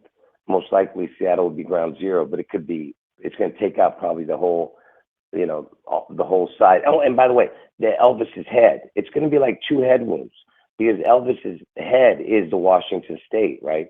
So you have that Washington State event June 11th, and then Trump gets his head wound in Ohio on August 4th. So that's it. I mean, I appreciate it. All right, all right. I mean, we could go on for hours on this stuff. You get into Trump, Yeah. and one more thing, actually, really quick here. I mentioned the character Yeah. Caesar in Megalopolis, who's like a Trump stand-in. That same actor is the main character in White Noise, which has the nuke-like event in Ohio, and that happens to be 42 miles from Butler. So you have the head wound and the nuke, 42 miles apart, and both of the movie representations of Trump are featured in White Noise and Megalopolis, the same actor. So just Yeah, and White Noise, the original White Noise, right? Remember, it was the Elvis connection in that one. that's the one I still need to watch, and I still need to watch John Carpenter's Elvis movie as well. So thanks for the reminders there. But yeah, Yeah. call back anytime. All right, brother. Take care. Okay, so I put a link to his channel below. It's at Jurassic Liars Elvis Seattle 611. Whatever you think about the information, you test it yourself. We've been watching this story unfold, and then on 7/13, this thing happens with Trump, and what do you know? It's at 6/11. Like, wow, okay, that's strange. 6/11/33 even, and the connection to McVeigh is hugely significant because he was radicalized at Waco, and the attack in the Oklahoma City that governmental building was on the anniversary of Waco. At Waco, you had the 33-year-old Dave Koresh incinerated. And then Trump's on trial last April 19th, and Maxwell Azarello sets himself on fire outside of the courthouse. And these are all connected. They're all part of one continuous story. What's the name of John Carpenter's Elvis movie? I really like some John Carpenter's work. He does some. He did They Live. It's just called Elvis, 1979. Just called Elvis, the movie. So the basic idea here is that and we can look at this all the time. Look at various pop stars or celebrities, how they seem to be some kind of idols, like Barbie. I would contend that Barbie is the whore of Babylon, that she is the goddess as defined by the Thelemic cult, that they actually worship the Scarlet Woman, Marjorie Cameron, the Babylon working. Yeah, that's what Barbie represents, and that's why she was introduced through Margot Robbie. So Margot Robbie is, in a sense, an avatar, and this is idol worship. And when we're looking at Elvis, we're looking at something similar, something analogous to this, where he is the avatar or an idol through which the public is unwittingly worshiping the devil. I mean, basically, that's it. What are you giving your energy to? And this is something we got into yesterday. We started talking about sigil magic and the theory behind it and the occult undertones to various psyops. Well, beyond just sigils, when you look at magical ritual, various magical philosophies, you do have idols and images of various gods and entities, and that you can sort of replace them. It's called syncretism, like Santeria, where the Afro-Caribbean religion and its gods are worshipped through the images of Catholic saints. So yeah, you could very well be unwittingly paying homage, sacrificing, worshiping, adulating something other than the pop star on the screen. on the black cube altar, your black mirror. Okay, let's move on. We started talking about Donald Trump, his body double. What does that look like to you? Does anybody think this is a mask? Does he move like the Trump as you remember Trump? Who does that even look like? That does not look like Trump. It's not even a good mask. Yeah, Whore of Babylon. And I did watch that movie in the theater. I took notes. And scene by scene, the analysis is that what you're really seeing is the Babylon working. That's what you were actually saying, which was really about this idea of Babylon meaning gate to the gods, and that the priestess, the Scarlet Woman, is a god through which the extraterrestrials or the interdimensionals, the energies of the new aeon, would be released into the world. And it would be this major paradigm shift. And the Barbie feminism kind of scratches the surface of this. If you watch the beginning of the movie, there's the monolith. Stanley Kubrick, 2001, it's the monolith, but there's little girls playing with their dolls. But instead of the monolith, it's Barbie, a giant Barbie. And she looks down approvingly, giving her little 666 with her hands, raising her glasses and winking as the little girls bash the heads of their babies on the rocks because they don't want to be mothers. So that sort of sets the tone for the whole movie, but it's really about the advent of, or the introduction of, this new version of the goddess energy for the new age. Not Shock says post-burn victim Trump. Yeah, he looks like, who's that? Dave? The character that was, there's a real person named Dave that was friends with Michael Jackson. After Michael Jackson faked his death, he came back as Dave wearing a mask that looks like this. But no, I don't think that's Trump. I don't know who it is. It's a body double. No way that's him. Okay, let's get back on. I was going to ask Jurassic what he thought about the JFK home movie that Jackie Kennedy made, where they fake killed JFK 2 months before. I mean, how weird is that? If you want links to anything that I talk about, you just go to minds.com/infiniteplane society. I want to reiterate this, since now we're talking about Russia nuking us. How severe is the ISS leak? U.S. and Russia clash on issue just a few days ago. And the story is that there is a leak on the Russian side, so the Americans have put some kind of a hatch between them in case the other guys run out of air. Mission STS-116. The U.S. and Russians don't have a common understanding of what the root cause is or the severity of the leaks. So they're kind of fighting over it. American Father says, what? I got to know about the Jackie JFK video. Yeah, this is good. I woke up and I was like, what am I going to talk about today? There haven't been any big psyops in the last couple of days. I guess we'll talk about RFK eating a Big Mac and then dipping. And then I come across this. This story came out in the Vanity Fair. It's called JFK Staged His Own Murder in a James Bond-inspired spy film 2 months before his assassination by James Robinault. An untold tale, never-before-seen photos of a 1963 home movie directed by Jackie Kennedy at the Hammersmith farm. Now, the long and short of it, they made a movie. They recruited some of their Secret Service guys, one of whom was directing the agents on 11/22. And in it, JFK, quote, suddenly clutches his chest and falls as if hit by bullets.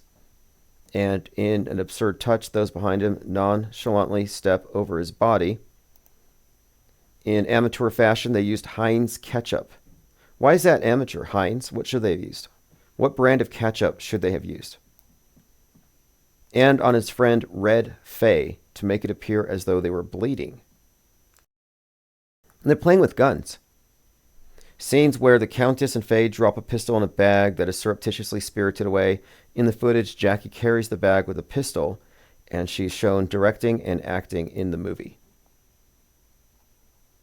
So if you haven't read this or come across this before, you can get the link below.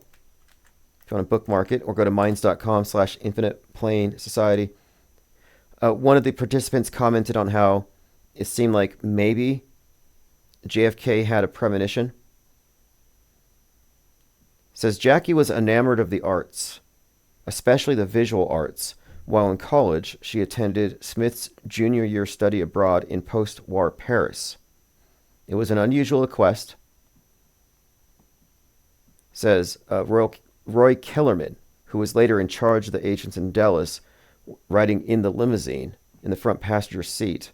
But at one point, Jackie asked for them to go to the main house and run in, acting as though they just heard shots.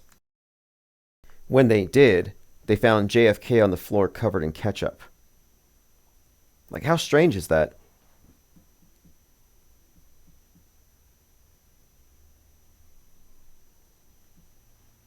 Okay, let's continue here.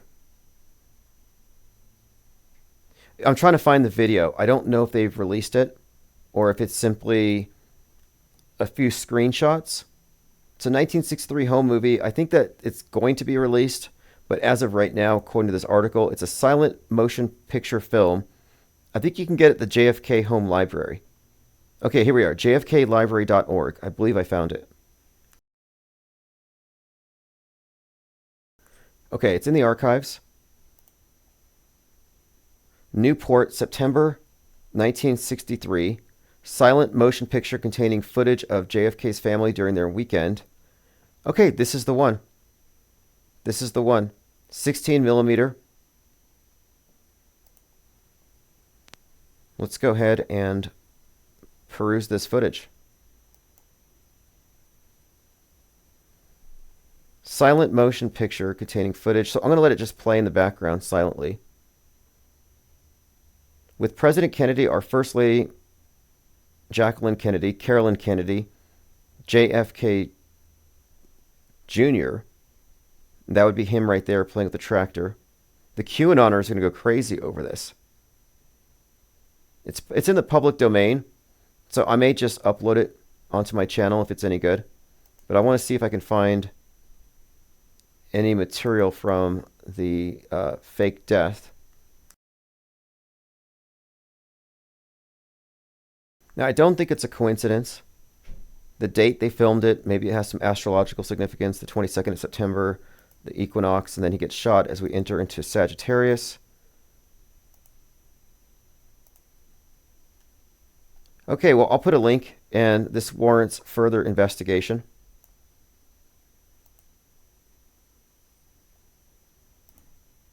Hark says, William Cooper had a theory that the driver shot JFK and Jackie ran to the trunk to ditch the gun. There's another interpretation that Jackie was pulling the squib and that she was getting the squib can, and that there may have been multiple shots. Like, I would say the most up-to-date research on the JFK assassination is that it was a movie and that nobody was actually shot or killed. And it shouldn't be controversial in light of all of the various psyops that followed. And I think what is a dead giveaway would even be the role of Stanley Kubrick. If Stanley Kubrick's involved, it's fake. 9/11, 2020, JFK, Apollo 11, and who knows what else, he has had his hands in. And it's not just Kubrick. It's not like he's the mastermind, but rather he's just one example of what we would call meta-scripters. Leo Pirate says, William Cooper on Hour of the Time actually mentioned a lot of the King 33 info. Yeah, there's a few places where William Cooper really nails it. I think that he broke down the space program psyop almost better than anybody. I think until us, and we just have more information. But Alex Jones never went there. Euphoria star Agnes Cloud dead at 25, life imitating art. Agnes Cloud vowed to never portray rapper legend Mac Miller. And then fans react to eerie similarities. This just showed up on my feed. It's actually an old tweet. But this is when I started to use the expression that psyops imitate art. That the structure of media is such that everything that we experience as a psyop, every instance of fake news that becomes part of our fake shared history is indeed foreshadowed. That it's a literary technique. It's just how they make good movies. It's how they program us, condition us. It's how they advertise ideas long in advance. But the least likely conclusion is that predictive programming is some kind of mysterious phenomenon. So I'm glad that we've moved past all of that. Okay, Synchromorpheus posted this in Gilded today. The prosecution in the Daniel Penny trial rests its case on Monday in New York City. The same day this happened. 3 people killed in New York, 3 locations. We're still looking at the record. There's a real question here as to why he was out on the streets, says Mayor Eric Adams. Again, Mayor Eric Adams, interesting character in the storyline, but listen to this. He's saying he was sentenced a few months ago, and there's a real question that we need to look into as to why he was out on the streets. He had some severe mental issues. So we're talking about Jordan Neely, who had mental issues, and he's been put out on the loose. And it ties in to this story, to the Joker story, and the significance of the Joker in the subways. Because again, Jordan Neely was in the subway. I've been saying that Joker represents the underclass, those who fall through the cracks, victims of society. This has been reiterated by the Riddler and by Frank James, who did the shooting when Batman came out, the Prophet of Doom. Also sending messages to Eric Adams about the lack of adequate care for the mentally ill. And here's what Arthur Fleck, a.k.a. Joker, said right before he shoots Robert De Niro, the Murray Franklin character. What do you get when you cross a mentally ill loner with a society that abandons him and treats him like trash? You get what you effing deserve. And then he shoots the guy. So the Joker connection here is highly significant. Joker shoots De Niro's character. The Joker movie was based on Taxi Driver, where De Niro is the presidential assassin. So you have the assassin and the assassinated played by De Niro in both these instances. De Niro as Travis Bickle was the inspiration for John Hinckley Jr., who even dressed like him. So John Hinckley shoots Reagan, and James Brady, who again died 33 years later on 8/4, but he bases his whole persona off of De Niro, off this Joker character. So in other words, you could look at it as Hinckley represents the Joker archetype, the mentally ill, and he was mentally ill. So this Joker connection to all the shooters is something that we've talked about. The Thomas Crooks, not necessarily Joker, but Riddler. So it's the same kind of thing. The underserved, the mentally ill, the person that represents the victim of society striking back, the anti-hero. But they're all very much related. Think about the Joker shooter, James Holmes, mentally ill. Always the same, mentally ill. We could add to it the shooter Ryan Routh laughed like the Joker. We could even connect the guy who set himself on fire outside the courthouse to the Joker narrative. But anyway, incidentally, the New York City stabbing suspect Ramon Rivera was wearing a shirt with the word King and a crown on it, possibly a reference to Rodney King. Anyway, we're looking at this Daniel Penny story, and there's this connection between Daniel Penny, his death, the George Floyd thing, and the Rodney King thing, which was brought back with the Terry Nichols. One of the things that we do on this channel is we examine all of the various psychological operations as though, or with the understanding that they all exist within the same fictional universe and they reference each other. 1900 says, remember when Bob Saget predicted his own death and how it happened? Yes, absolutely.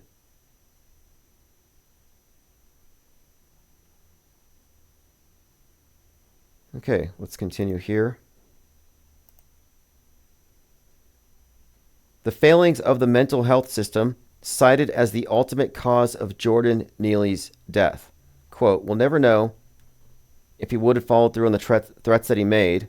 but, quote, Gotham's broken mental health system and loony leftism should be on trial, not Daniel Penny. So here we have a direct connection in this article to the Jordan Neely event and Gotham, Joker, Batman, and the significance of the subway where the killing happened. Because if you recall, Joker begins in a subway. He shoots some rich guys. Kill the rich is one of the themes, the Marxist class warfare thing. Batman is privileged. He's rich. In the Batman, it starts off in a subway and he beats up a bunch of jokers in the subway. The subway represents the underclass. So Daniel Penny strangling the mentally ill guy that was harassing people is seen as a hero by the right. Around that time, MTG said that it was like Gotham and they needed some vigilantes like Batman. So Daniel Penny's been heralded as a hero for basically Derek Chauvining somebody. I mean, it was a George Floyd-esque event. I think that's why his name is Jordan Neely. I think it's a reference to the kneeling. But we examine this story in depth, and it's all contrived and fake. Daniel Penny's character is right out of a Jordan Peele movie called Nope. Get Out. Nope was inspired by the George Floyd spectacle. And think about the word spectacle, because we're talking about the power of the media to get everybody to look and react. And Nope contains this rageful ape that kills a bunch of people. And it's about the power of spectacle to enrage, to incite, like the mind virus. So Daniel Penny looks like a character out of Get Out, a Jordan Peele movie. But on about a year before the event leading up to it, there was this repeated theme that we kept on seeing on the far right, which was get out of the cities, get out of the subways. And they were all constantly sending or sharing videos on Twitter of subways that made it look like subways are all very dangerous. Get out of the cities. So I correlated this get out theme leading up to this event where a right-wing hero basically shows up to save the day. And then again, he's the top earner at Give, Send, Go. So this Daniel Penny story is highly significant. It ties into the Batman story. It ties into the George Floyd thing. It ties into the rage virus thing. But very significantly, it's about to blow up. We don't know how the story ends, but it's relevant at this time. Is he going to get off for it?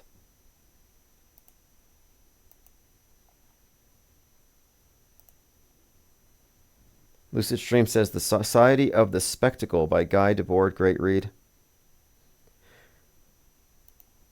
Yeah, it's kind of interesting because Nope is about a UFO and people paying to go see it. But he said that the spectacle was the theme, and it was inspired by the George Floyd event and the public's response to it, which makes me think that Jordan Peele directed the Daniel Penny killing of Jordan Neal. I think he was in on that particular psyop. We were talking about the Jake Paul, Mike Tyson fight and the spectacle that was with 60 million live viewers. And there was a article a couple years before where Logan Paul, Jake Paul's brother, reviewed Nope and didn't get it.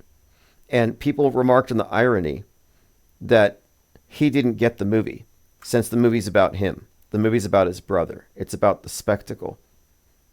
But he was connected with that whole storyline, which I think, again, is consistent with what we just saw with the Tyson fight. And I do have a couple of other things about the Tyson fight we may get to. It was such a nothing burger of a fight, such a anticlimactic event. But I found someone on Twitter who had been looking at what appears to be additional instances of Masonic ritualistic gestures and postures. And many others believe that Tyson was holding back. I don't know. I mean, he's training. He looks like he's alive. He goes out in the ring. It does look like he's holding back. But I'm totally open to the possibility that an exhibition could easily have been staged in many ways, that it could have been more or less like WWE. But I'm more interested here in what is the point of getting everyone to look at this particular time? Is there a deeper significance to it? Lucid Stream says, Subway, what lies dormant in the subconscious? Well, the way the subway is used in the Batman movies is it represents the neglected underclass who are actually victims of the upper class. So there's this Marxist class warfare narrative and the fear that they might rise up. That's why it's all about get out. And there's a very pertinent scene where Heath Ledger burns his cash, a big pyramid of money, and he says Gotham deserves a better class of criminal. Because for him it wasn't about money. It's about the class struggle. Lean Dion says, Paul's winning speech was echoing Trump's new golden era ideas. Yeah, I would like to say too, and this is axiomatic, that the entertainment is a side effect of the propaganda. So we are correct in trying to determine what the propaganda meaning to the event is.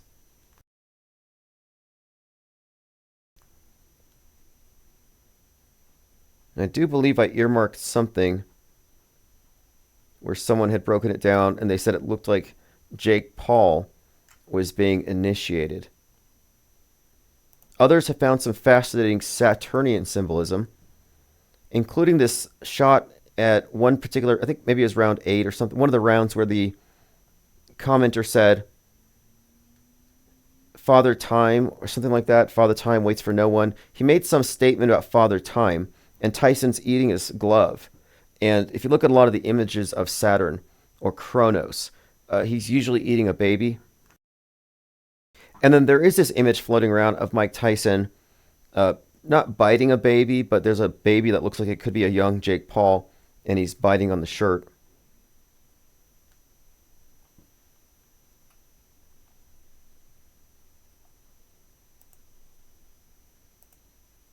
Okay, we're almost through all of my links here. Go to ips.monster, get the newsletter, get the archives, and you will also be getting links to the YouTube channels that we appear on. And let's get a quick look at the numbers. So we're waking up that old channel right now. It's only got 20 live, but it'll go up as people start getting those notifications. 87 on the new channel. We have 33 listening on Twitch, and a couple dozen more on Odyssey, and about 50 on the audio streams. Isabel Ann says, Saturn was stopped in the sky the day of the fight on the full moon. Saturn devouring the sun, painting by Francisco Goya. Yeah, exactly. And it's a reoccurring theme. This Saturn, Father Time, the Reaper eating the child. I would even argue that the image of Abraham and the knife is a representation of Saturn. And it has to do with time, perhaps consuming new life, devouring the months. There's some kind of deeper meaning, but I don't think it's literally about cannibalism. But it's a very consistent theme. And to have Tyson associated with biting, you know, it kind of makes sense. He's already been associated with that. And then he's biting his gloves. I saw this picture of Trump at Mar-a-Lago, and there's a ray of light in the room on his right eye. And nowhere else. Looks like something out of Megalopolis. Just scrolling through my Twitter feed to make sure I haven't missed anything. There was something else. The main thing I really did want to talk about today, though, was this new information about JFK and Jackie Kennedy making some strange movie 2 months before his assassination where he plays dead and she, almost like in a prankish way, tells the Secret Service to run into the house as though they just heard a bunch of gunshots, and they find the president on the ground covered in Heinz ketchup. Like, what kind of trolling is that? And here's something I think is a little ironic. I just wanted to comment on really quick here. This is Stu Peters asking the question, have we been lied to about our history? We live in like a vaccinated country. And I mean not just by... Now, this guy is also known as Faux Kiss. He's also a rapper. But he's asking about our history. Have we been mud flooded? Is everything fake? Have we been lied to about history? The irony is this. Our history isn't an objective record of what happened. It's a selective interpretation. And every single day, our real news is augmented with fake news, with agenda, with a certain biased worldview, and psychological operations and hoaxes.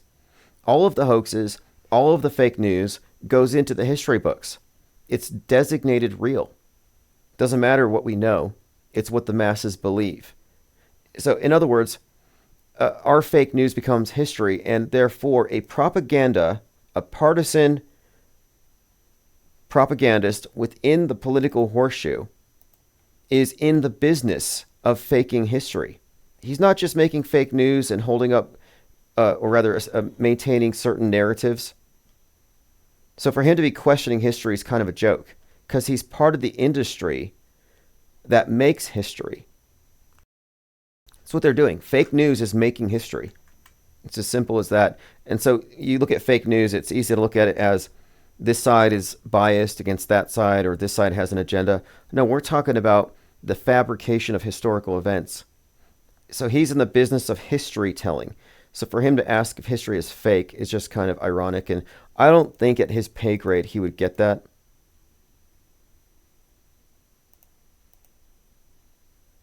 Yeah, his name, Stupiders, love it. Shed Dog says, Autohoaxology 101 should be required reading for all U.S. schools. I don't think so.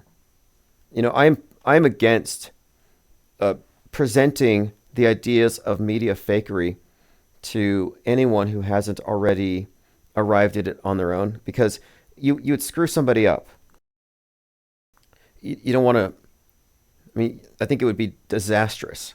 Like, why would it would be alienating for anybody to be told the truth and to know or to understand it, and then have to go through the entire educational system that presupposes that the establishment worldview is the one and all of its news agencies are fundamentally telling the truth. I don't think it would be doing anybody any kind of a service. In fact, it would probably be damaging. I'm only interested in reaching those who have already figured it out, who have already been through the programming and then the deprogramming. You can't really deprogram those who haven't been fully programmed. I think it would be a huge conflict. I don't see it working. And I am, in a very targeted way, looking at where this information could be best directed. And the only place I find it to be relevant is Trutherville. There's a lot of people who are caught up behind wrong explanations. For example, geoengineering or synchromysticism that are not taking into account how this thing actually works, who don't have a full understanding of what predictive and concurrent programming is. And a lot of them are 95% of the way there. And those are the ones who are reachable. I would not have any interest in talking to somebody in Normiville, much less somebody still going through an education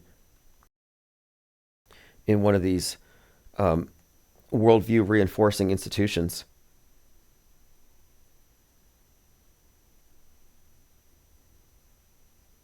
Let's continue here, looking at your comments. Tyler432 says, so the Trump thing was a redo of JFK. Oh, well, it's not done yet, but yes. But yes. In fact, here's another interesting connection. Season 4, Episode 8, Assassination Run, The Boys, Predictive Programming, Concurrent Programming for the Trump event. They changed the story, the title, because of it. Season 4, Episode 8, season finale in Stranger Things. Matthew Modine gets shot. Matthew Modine is the character who plays Joker in Kubrick's Full Metal Jacket. And Full Metal Jacket is replete with references to the JFK assassination, and Joker represents JFK, who was actually a wartime photographer. That was his MOS, but that's why Joker has the target on the side of his head.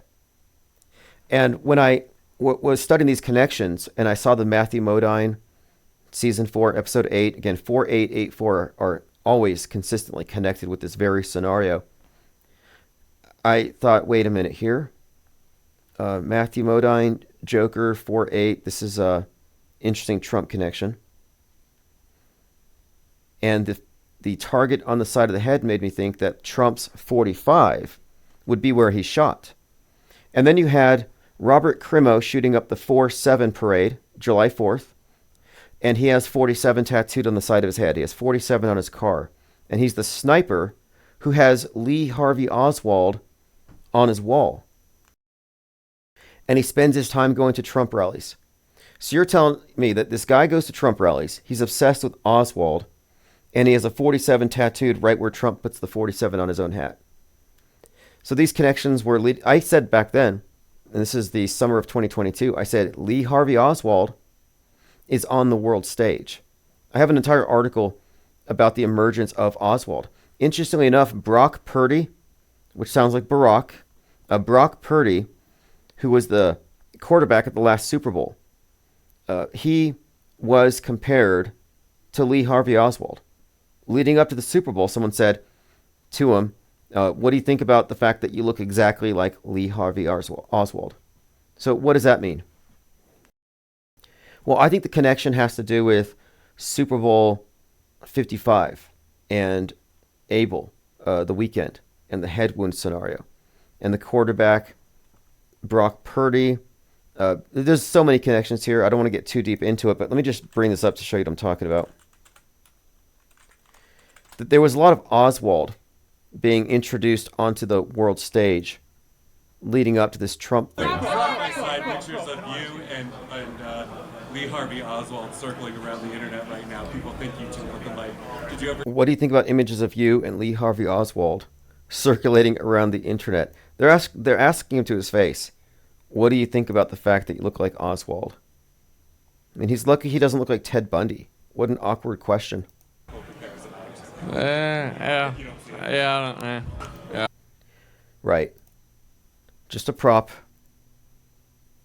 But the Kubrick, that was the Kubrick signature, the head wound. And also, it's notable that 45-47 gives you 9/11. The Trump Truth Social Braveheart war paint avatar has a 9/11 encoded into it. 9 stars, 2 stripes. And then the photographer who photographed the bullet whizzing by Trump's ear is the same photographer who took the photo of George Bush on the morning of 9/11 when they were whispering into his ear. So the ear has significance. It has to do with secrecy, but the ear thing is referenced by the same photographer, Doug Mills, photographing both. So this connects 9/11 and the assassination attempt and the ear. There's another photographer for the AP who similarly connects 9/11 and assassinations. And that would be Richard Drew, who photographed the 9/11 falling man, and he photographed RFK falling to his death 33 years prior. Mango says, I let my daughters listen, no big deal. Right, it's just boring news. I mean, I grew up and my parents would be listening to talk radio, and if you don't have context for it, it's not like it's harmful or damaging or too challenging or disruptive. But I don't think that you can unindoctrinate somebody who hasn't been fully indoctrinated. I think they need to know what the establishment worldview is to even be able to question it effectively. And then some truths will get you Fs. If you're too honest and you're being factual and telling the truth and separating science from ideology, you're not going to be able to graduate. You got to believe in all the BS. Dante Jones, so nice to be back on live streams after so many years. Been spending the last few catching up. You're so prolific. Yeah, we haven't stopped. In fact, this is the stage of auto-hoax accelerationism. And I want to bring up that on the 30th, so in 11 days, we're going to have Auto-Hoax Con number 3. So the Auto-Hoax conferences are going to be held here at the IPS headquarters. I may have the cinematographer show up, and we may try to get some local debate and conversation. But we're doing a series of Auto-Hoax conferences, which will lead to a convention. Marcel says, Oswald, Hollywood link. James Downward pointed out that Oswald and Jack Ruby connect to the Wizard of Oz and the Ruby Slippers taking him out, and it's Jack Ruby who takes out Oz. There's some interesting bits of 9/11 of Wizard of Oz stuff in the JFK storyline, which is very consistent. We're looking at multiple stories that feed into these things. Dr. Oz was born on 6/11. Well, something else too, Seattle is the Emerald City. And there's this music video that came out on 3/11 by a group called New World Order. It's called Let's Start World War III. No, it's by World Order. So Let's Start World War III comes out on 3/11. The reason why. And it's filmed in Seattle. And if you remember, in 2020, 3/11 was the ground zero for the pandemic in Seattle. And this video, which came out 6 years ago, begins where the characters are all dressed like Trump, and there's an American flag behind them. And they're watching a Trump speech, and they're emulating his gestures. It's kind of comical. Then they're in Seattle, and you see the yellow road. They're consistently on the yellow road. Huge symbol here for the Emerald City. And then toward the end of the video, they're all pretending to be Trump out what looks like in the winter, like out in the snow, which is probably a clue. And they feign like they're being shot. So they all get shot and they fall on the ground. And they're doing the double AOK hand sign that Trump does. And it says, Let's Start World War III. Now, I'm not going to play it because it's annoying. But as you can see here, all these Trump impersonators are getting killed. And then one more thing. At the end, the flag is now all the flags. And it says, We are all one. Which kind of ties into Megalopolis and Megalon, which is Mogollon, Make Rome Great Again, where at the end of the movie they replace the Pledge of Allegiance to America with the Pledge of Allegiance to humanity. So after World War III, we're all one. And then there's a final scene where Trump is on the screen, and you see that he's right above a fireplace.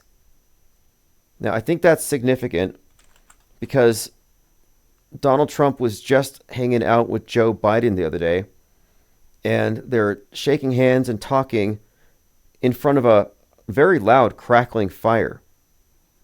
And the way that the camera is positioned, the fire is right behind Trump. It looks like a scene out of Devil's Advocate. Interestingly enough, the Devil's penthouse in Devil's Advocate was actually at Trump Tower. It was Trump's office. So there's another connection with Trump, the devil, and all that. But I'll see if I can find that image here of, here it is. This is Biden and Trump. Just going to zoom in so you can see what I'm talking about. Like Trump is in that fire, and Biden is shaking his hand. What do you make of that?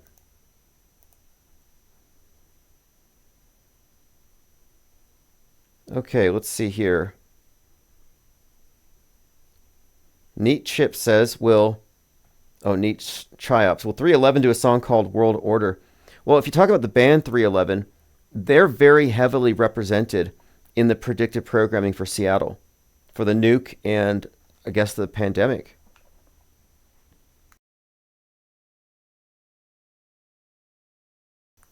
Dante Jones says, are the Hermetic laws solipsistic in your view? If so, how do you square Hermeticism being heavily correlated with the world stage alchemy? Do you think solipsism can hinder the success of magic, or does it enhance it? Interesting question. The theory and practice of magic, as I understand it, according to the various magical philosophies I've looked at, especially the ones that get into group magic, would suggest that one doesn't have to know that they're part of it in order to feed somebody else's ritual, in order to actually be tapped into and your own agency become a part of somebody else's vision. So the Matrix battery analogy is there. And I think you could make the argument that major ritualistic events like the Super Bowl or anything where there's the spectacle, because it all comes down to the spectacle. If you look at the tarot card, the magician has one hand up, one hand down, like Baphomet. That's the Hermetic as above, so below. But it represents the concentration, the concentrated will, the directed, concentrated will. That's why we live in what they call the attention economy. It's all about your attention, not your money. But I am of the opinion that attention, intention, agency, will, that these are a factor in the reality that we experience. I'm not saying belief creates reality. It doesn't work that way, not that simple. If it did, moon landings would be real because everybody believes in them. It's not about belief by itself, but belief is a component of what we would call magic, which has, some would call it an art or a science.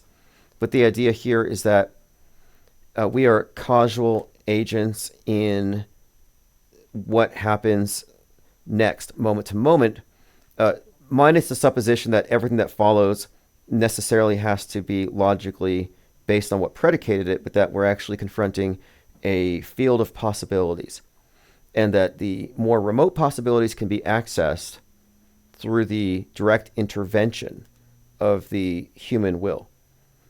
But this is the idea of magic. Whether you believe in it or not, the people that run this place do. And if you don't, and they do, and they're right, then in many ways you're likely an unwitting matrix battery.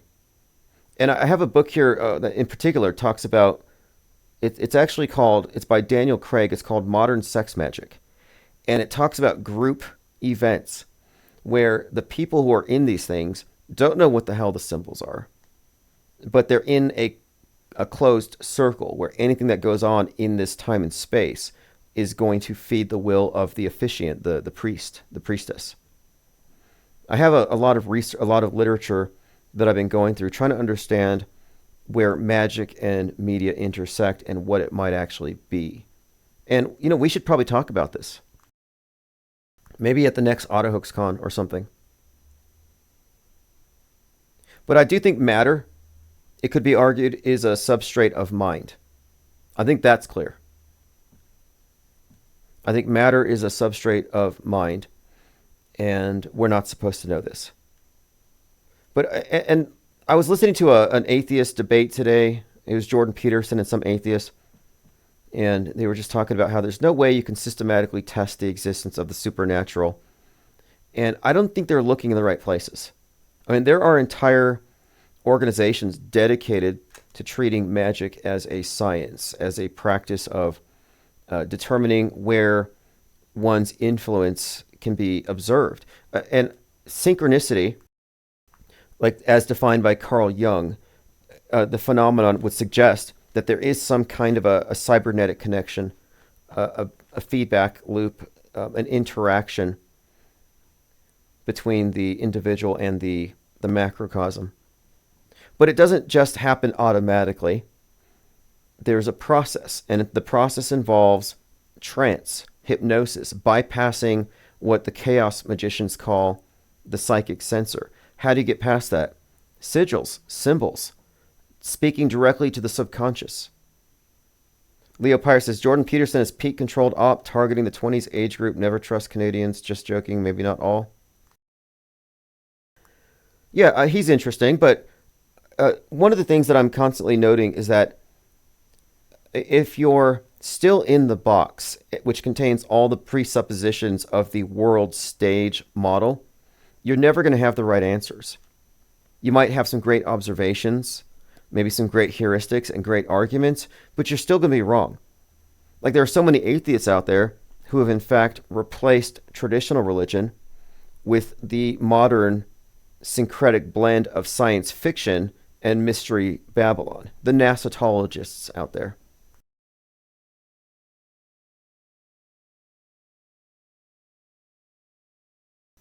But let's continue here. Dante Jones, I might call in one night to go more into depth about the whole JPB topic. What is JPB?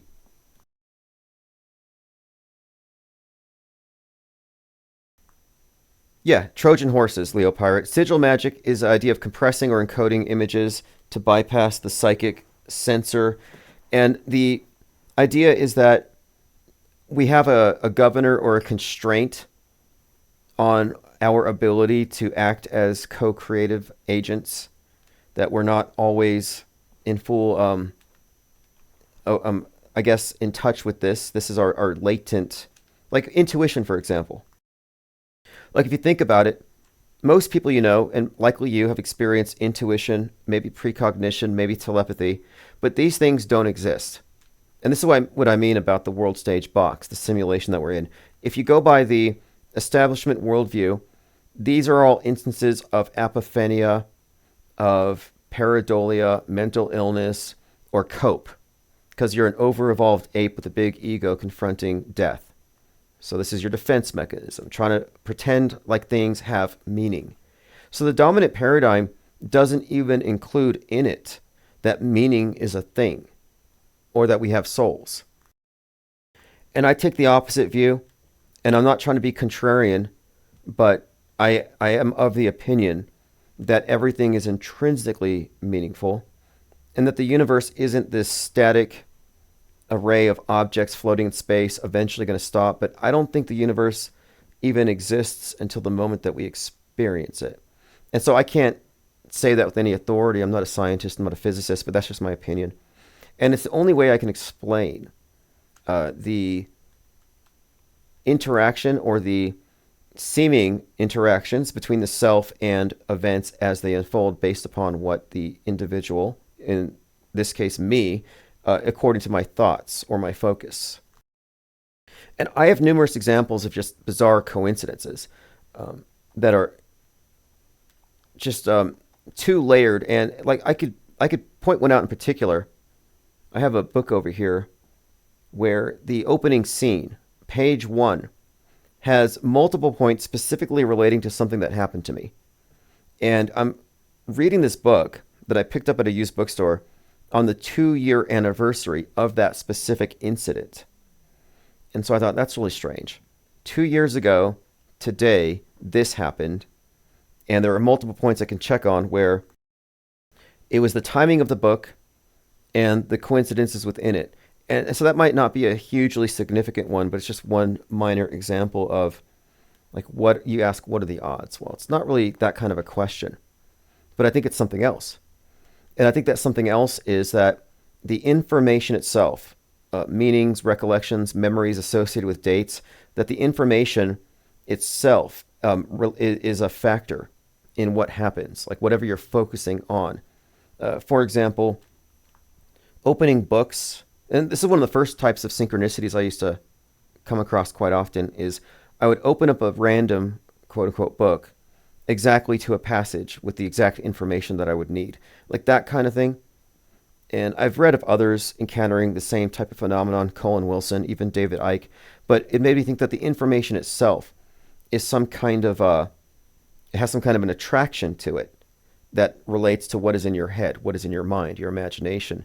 So I think that the imagination is a key component to understanding magic. And a large part of magic and all the magical practices and philosophies that I've looked at involve a great deal of visualization, a form of active imagination, guided meditations, but specifically the aspirants are required to be able to hold in their field of view things that they imagine and project into their environment. So there's a lot of concentration required in this. But the idea here, the concept is that the imagination isn't just something, daydreaming is frowned upon, but it may have a more significant role. That it's an aspect of our consciousness that is, I think, too often minimized or looked at as a distraction. It's not like serious left brain, but though there's something to the images that is intrinsic to magic and making magic, or whatever they call magic, work. And it has to do with intention, the visualization, the imaginings, and the construct in the mind, this blueprint, how it resonates with the not yet, or the yet to be, like the yet to be created, the pre-created universe. The realm of possibilities contains all these things that could occur, but that magic is the idea that if you can create a facsimile of it in your mind, you can draw that particular possibility into your path. There's a pretty interesting movie about this concept called Everything, Everywhere, All at Once that gets into this idea of remote possibilities being something that can be tapped into through making certain choices. But it's about choices. Choices is a huge part of it, the decisions that you make. Each decision being an act of will. And what happens if you're not making decisions, if you're not exercising your will, you're just following the program? That's the definition of an NPC. And another good movie on this very subject is Free Guy with Ryan Reynolds. And in Free Guy, it's about these NPCs in this place called Free City. And they have no free will. They're following the program. And one day, this character sees a woman and he feels something for her, some kind of spark. And because of that slight interruption in his program, in his routine, he has a little bit of self-awareness. And he decides to put on a different set of clothes, a different suit. He decides to take a different route. He changes his daily routine in small ways. And each time he exercises will, he liberates himself from the program. So the movie Free Guy is about an NPC attaining self-awareness and controlling or taking back control over his reality and breaking out of their NPC controlled world, and it becomes the free city. But it is precipitated by his rebellion, by his decisions that go against the grain, or rather his randomness, which is a huge factor. And I mentioned chaos magic. And the theory behind chaos magic is that you have to break the routine. You have to break the pattern or the presupposition that what's going to happen in the next minute is just going to be a follow-up of what happened before. And the object of the magic ritual, ceremony, practices, shamanic or otherwise, is to break that mold, to break that pattern, to break the habit that holds things in place. So chaos magic is really about disrupting the tyranny of the psychic censor.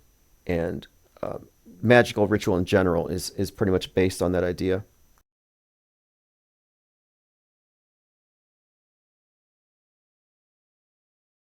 Okay, let's continue. Leo Pirate says chaos maxing. Well, the thing about chaos magic, which isn't as crazy as it sounds, it's this school of thought that says that behind all of the various magic traditions, there are some fundamentals. And if you strip away the religious symbolism, take it out of the Judeo-Christian construct, so it's not Satanism, it's not Wicca, you just strip away all of the religious trappings and treat those as arbitrary and interchangeable. What's behind it? And what they came up with, their whole theory, is that behind it all is that man has a multifaceted personality that is generally only expressed in one way with a few extremes, but that one has to access the entirety of the contents of their mind in order to bring out their latent, what you might call psychic abilities. But it's largely about the idea that you can communicate to the other aspects of yourself that you don't quite control through these other abstract or ritualistic or symbolic means. And this makes it very clear why all the various movies and sporting events have these halftime shows where they're throwing out all kinds of occult stuff that nobody would perceive. Like, you wouldn't consciously think, wow, this is some kind of Gnostic Catholic Mass happening at the halftime show. You wouldn't consciously, looking at any of these movies, read into or see these messagings unless you are already apprised of this stuff. But it's not meant for your conscious recognition. It's meant to Trojan horse. They're Trojan horsing us with all kinds of stuff.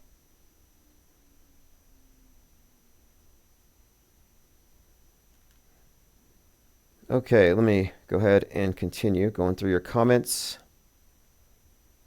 Isabel Ann says, you choosing not to participate is a choice. We have free will to make a decision, but we will absolutely have a detailed plan for our life. The birth chart describes that plan.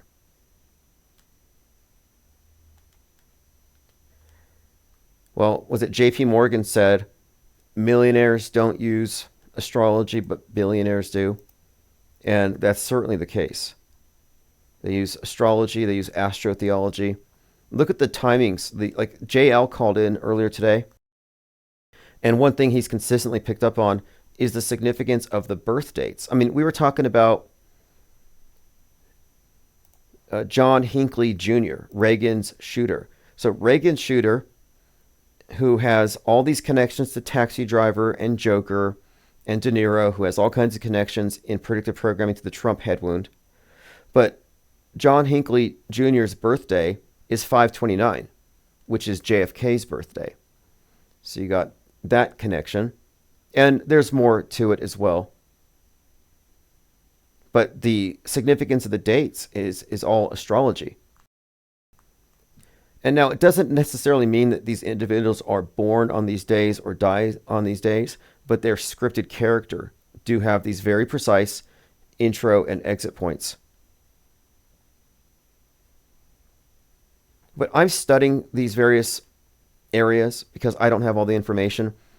You know, the average news consumer is in a magic show and they don't know it. They see a magic show, and this would be the analogy. They're at a magic show and they can understand how 6 of the tricks were pulled off, but they can't figure out the other 4. So out of 10 tricks, they only solved 6. And so they say, well, he did magic 4 times. No, he didn't use magic 4 times. There were 4 tricks that you didn't quite understand because you don't have enough information because you're sitting in your seat. I look at the news the same way.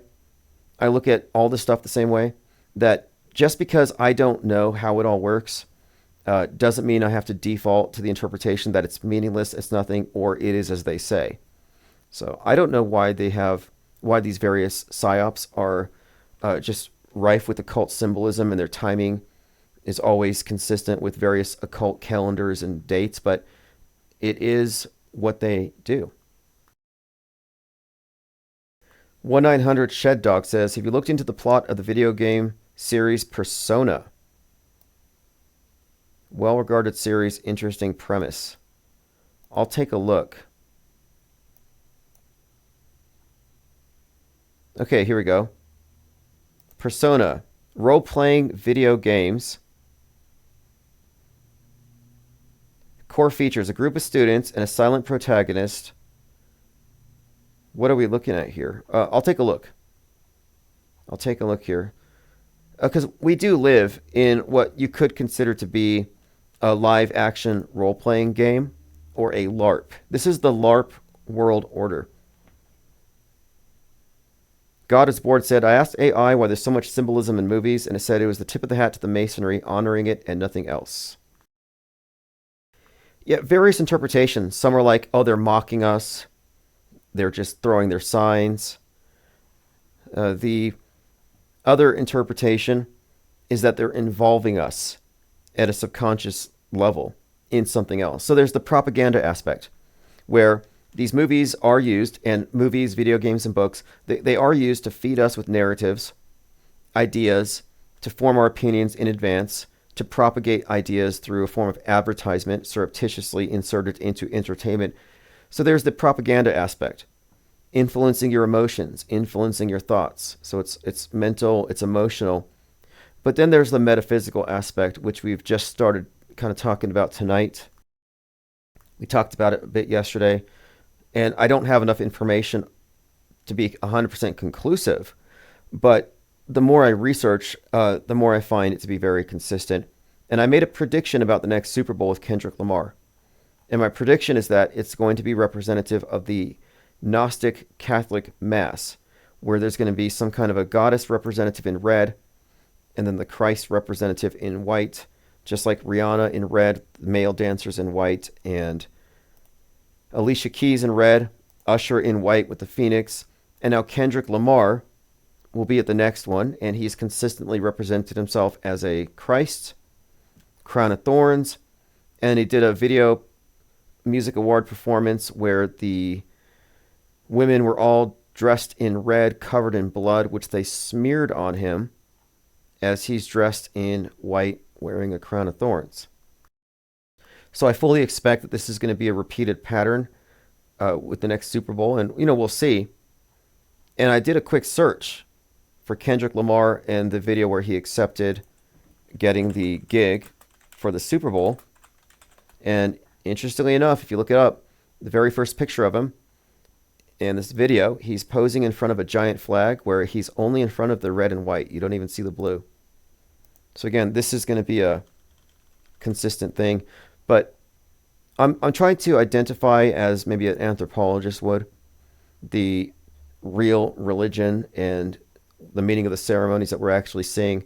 What got me, like, this original YouTube channel started when I began looking at NASA and its symbolism. And at that point, I started to recognize, hey, this is a syncretic blend of the Egyptian mystery schools with science fiction. This has got to be the high priesthood. There's got to be an esoteric aspect to NASA. And that piqued my interest. And I looked into it, and I haven't really stopped looking into this.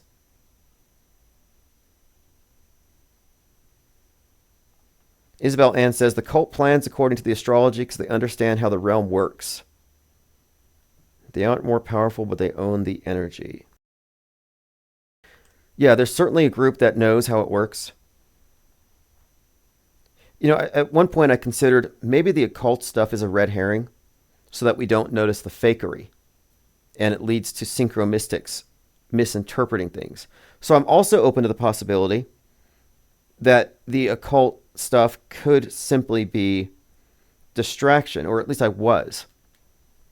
But if we're going to view the mainstream media writ large as the default world state church, because it is the state church, then we should expect it to have the same template as the previous one, which is divided in between the initiated interpretation and the profane, the insiders, the outsiders, the esoteric and the exoteric. So it shouldn't surprise us, but yeah, it does seem to be the case that, yeah, we are observing a global conspiracy to control all minds. And then to complicate matters further, in all likelihood, they